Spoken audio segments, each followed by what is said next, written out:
ഈ അച്ചാർ നമുക്ക് വളരെ കൂടുതൽ കാലം മാസങ്ങളോളം കേടുകൂടാതെ നമുക്ക് സൂക്ഷിക്കാം.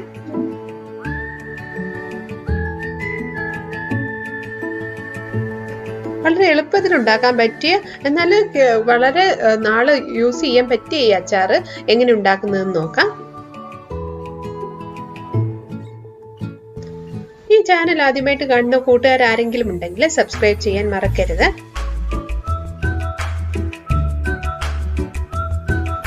ആദ്യമായിട്ട് നമുക്ക് മാങ്ങ നന്നായിട്ടൊന്ന് കഴുകിയ ശേഷം നല്ല ക്ലീൻ ആയിട്ടുള്ള ഒരു തുണി വെച്ചിട്ട് നമുക്ക് നന്നായിട്ടൊന്ന് തുടച്ചെടുക്കാം. അപ്പോൾ വെള്ളമയം എല്ലാം അങ്ങ് മാറും.